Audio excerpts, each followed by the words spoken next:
The Voices of Gaza's Youth, co-edited by Ahmed Al-Nouk and Pam Bailey, and part of the project We Are Not Numbers that was founded in 2014 to give voice to young people in Gaza. Pam Bailey is joining us today to discuss this project and this book. We encouraged Pam over the last several months that people go and buy Rifat Al-Harir's book, If I Must Die, not just because it was a terrific collection of poetry, prose, and interviews, but also as an act of resistance to annihilation. That the very act of reading the poetry, of reading these stories, is a way to stand against the elimination of a people. And I would encourage everybody to do the same with We Are Not Numbers, let's back up. Tell us about the project, We Are Not Numbers. First of all, thank you so much for being here. Thank you. Yeah, it was We Are Not Numbers. I founded it right in the aftermath of the 2014 Israeli war on Gaza, which at the time I thought would be like the worst in history. I could never imagine at the time that we'd be going through something like this. But it was the worst of the wars at that point in time. And I was living in Gaza at the time, and I met this young man. I had met this young man in Gaza at a party, and I sort of followed up with him on Facebook. I noticed that his Facebook profile had gone dark. He wasn't posting like he usually did. He was a prolific poster. And so I just reached out to him and said, how are you? And he said, fine. And I said, no, tell me something real. Clearly something's wrong. And it turned out his elder brother, who he idolized, had been killed, had been murdered in that war. And because I'm a writer by background, and because I knew that he had been struggling to improve his English, instead of avoiding the topic like people tend to do when a tragedy happens, I leaned into it. And I encouraged him to write a story about his brother to honor him, honor his memory, and help other people know who he really was. And so over the course of like 3 months, we passed this story back and forth. The young man is Ahmed, who now heads the project. And what was really, really important, and I think what this whole book tries to do, is that I learned in the course of that essay that he wrote that his brother had been killed because he was a member of the resistance. He was, and he was afraid to tell me that at first. He assumed that once I knew that, I would no longer feel sympathy with his brother. But of course that wasn't true, because by the time he told me that, he had told me all about his brother growing up, and I knew what kind of a kid he was. I knew what kind of what was going on in the life of the family, what he endured, what he saw that no child should ever see. And I realized, that's the story we don't hear here. We still don't hear here, right? We hear about Hamas and the people who fight for Hamas, and we think of them as terrorists. We don't think of them as humans, as individuals with stories. And we don't think about, why did they get to the point where they felt like they had to do that? Same with October 7th. We don't question, too many people don't question about why did that happen. It doesn't happen in a vacuum. People don't get to that point in a vacuum. And so I realized we have an important story, and I tried to get it published. It was the first time that, a resistance fighter had been depicted as just an ordinary person. And also at the same time, Ahmed came out of his depression. What's interesting is at that time, too, he was thinking that he should join the resistance, that he should become a fighter. He saw no other future for him. All he saw was a bleak future. So the act of writing and telling the story and actually seeing it get published convinced him that perhaps there was another way to resist. Now, what breaks my heart today is that, so I really did think when I started the project that, this would give young writers, young people, another way to resist and express themselves. And I thought it might make a difference. So, when I went through all the stories that we had mentored over the years since the project got started in 2015, I just cried, because you look at where we're at today. And I felt like I'd broken a promise to them. I told them that this could make a difference. This is another way. And if, this war, what we're going through now, is worse, so much worse. and all the so it's a heartbreak for me. Yeah. Well, I was going to say, I mean, even what you just explained was not a conversation. I mean, in many corners of the American media, it's still not a conversation that you're allowed to have. You can't talk about people who commit acts of terrorism as human beings. Even if we take like the most hardened, reprehensible terrorist, asking questions about how they got from point A to point B, from being a baby to point B, is forbidden. You're absolutely not allowed to have that conversation because you get lumped into a category as empathizing with acts of terrorism itself. So, Pam, can you tell us a little bit about when you spend time actually diving into these stories, what patterns maybe emerge? What are people missing by not digging into those particular stories? And I think what makes this book unique, there's been a lot of books about Gaza and Palestine that come out recently, which is wonderful to see. But what makes this book unique is that it's a collection of very real stories. These are not professional writers, which is the beauty of it, I think. Very real snippets of vignettes of life in Gaza over 10 years. And this book answers the question why October 7th happened. Because if you look, going back from 2015, month after month, year after year, not only were there constant attacks in terms of Israeli forces, coming in every year, we shouldn't hear about it all the time, but it's the everyday structural violence, the lack of water, just potable water, the astronomically high unemployment rate. Youth, they have a very high rate of education there. They go through college and everything, and then they come out to no hope of a job. They can't leave, Gaza to pursue that. They can't even travel for a vacation, So it's like that's what I think comes out of the book, and the lesson I want people to take. It was a grinding oppression in both the big ways, the attacks, and the small ways, every day, 24/7 for, in this case, it was 10 years. You can't go through that kind of oppression and not have something happen. And then the other thing is that, they also write about all the forms of nonviolent resistance that they tried. There's a number of stories. You'll probably remember there was the Great March of Return. There was a nonviolent protest along the border with Israel. They called it for return because it was like their desire to go back to their original land that they'd been kicked off of. But it was nonviolent, and they write about all the other ways they've gone to the ICC, the International Criminal Court. They've really tried everything, and it didn't work. And to me, the sad part is, and I also want everybody to take home from this, is that the only time they got attention, serious attention, is when there was violence.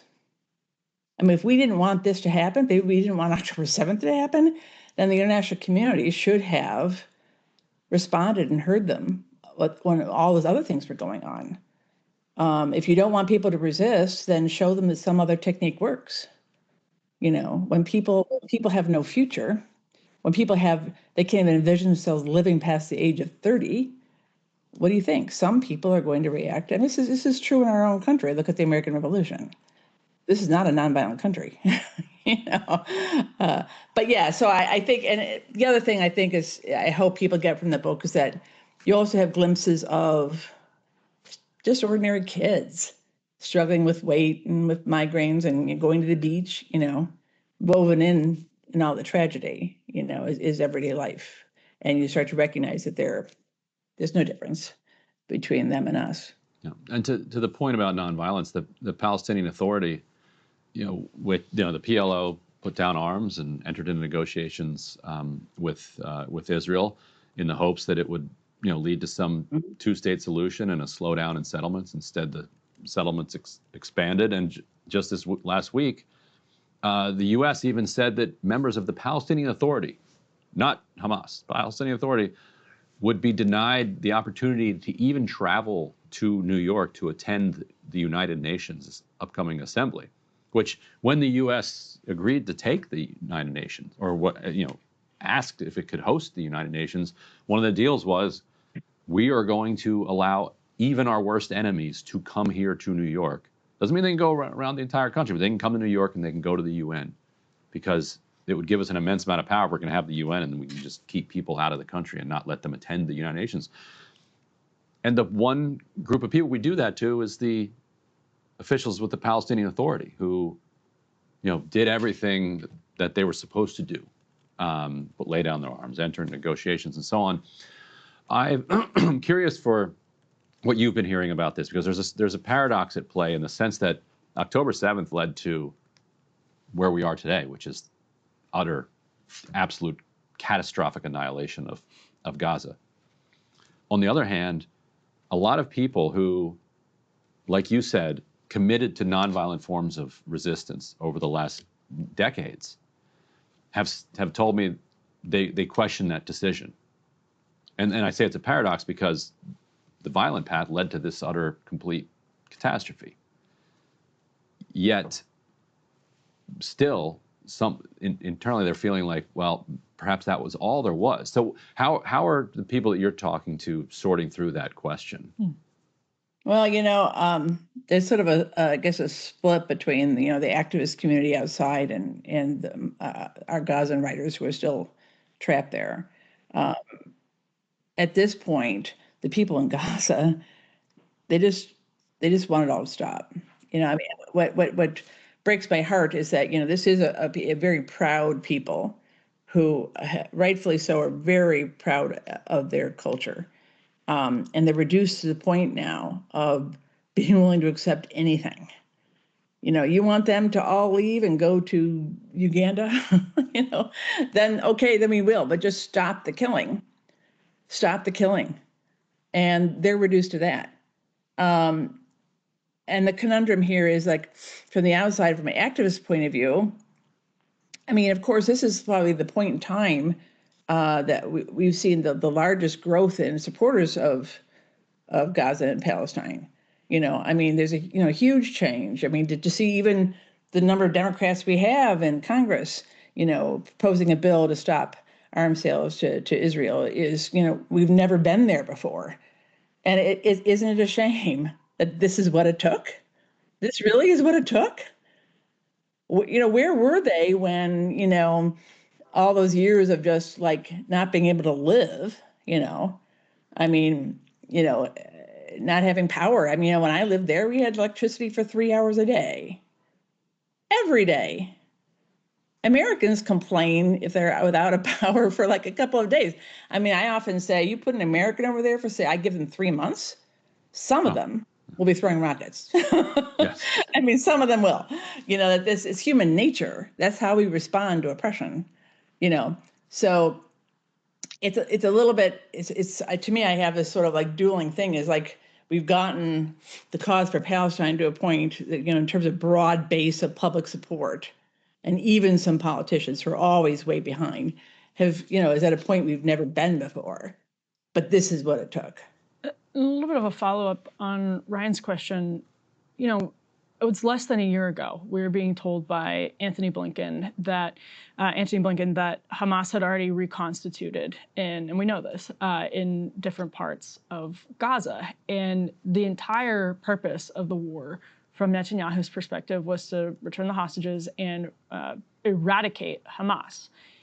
Does any of what's happened over the course of the last several years, has that made Hamas, from your perspective, having talked to people in these places, has this fueled what future violent conflicts? Has this made them more powerful, less powerful? Is this going to create a generation of Gazans who are more attracted to the cause of Hamas? What do you make of what happens now? I think there's a mistake in focusing on Hamas. We should talk about the resistance. Because one thing that was really important that was said earlier is that I don't believe it's really about Hamas at all. Israel has never supported any Palestinian movement that had any kind of power. They were against Yasser Arafat. They actually helped create Hamas in the very beginning as a counterweight to the Palestinian Authority. They will not like anybody who is in power over the Palestinians that they don't control. So I don't think this is about Hamas at all. And the question should be not so much whether Hamas will continue, but will the resistance continue? And I believe that despite the fact that you do have the people overall are at a point now when many of them would just give everything up, the resistance will come back. You can pound it for a while into the underground, into submission, but it will come back. I mean, that's what history, I think, has shown us. Tell me one country where you haven't, had this kind of oppression and resistance totally went away. It doesn't happen. Anything else you'd like to say about the book before we wrap? I mean, I do think that what you said earlier, but buying this book is an act of resistance that Americans can do. What's going on in the U.S. with President Trump's latest action, suspending or threatening not to give visas to anybody, the Palestinian passport holder, is trying to keep this narrative from coming out. So one way you can fight those kinds of actions is to buy the book and give it to people, talk about it. And again, what I think is really important about this book is there's a few Palestinians that have become like really prominent, but there are so many more. That talent is so broad. And that's what to me is also the beauty of the book. It's not just one person who manages somehow to get above the fray and get like in the New Yorker or whatever all the time. There's all these others invisible Palestinians. And this book is a collection of those stories. Yeah. They're equally as important. So I would say, please buy it, because if we can make it a bestseller in the U.S., that sort of sends a message to the administration. No, we want to hear these voices and we value them. And it sends a message to the writers, too. It tells them that we're hearing you. We can't control our government, but we are hearing you. And we value your voices. And I think people will also want to know where the proceeds are going. It's all going to We Are Not Numbers. Right. It goes to the project, and we're desperately trying to help I'd say about half of our writers are still there, and we're really trying to help them. It's difficult to get money in right now. You have these sort of vultures that take half of or more. No, I can confirm that. Yeah. Mm-hmm. But we're trying desperately to support them, and any money we get from the book is going to help do that. Oh, great. Well, Pam Bailey, thank you so much for taking the time, and best of luck on the rollout of the book. Thank you so much for having me. You got it. Hey, if you like that video, hit the like button or leave a comment below. It really helps get the show to more people. And if you'd like to get the full show ad-free and in your inbox every morning, you can sign up at breakingpoints.com. That's right. Get the full show, help support the future of independent media at breakingpoints.com.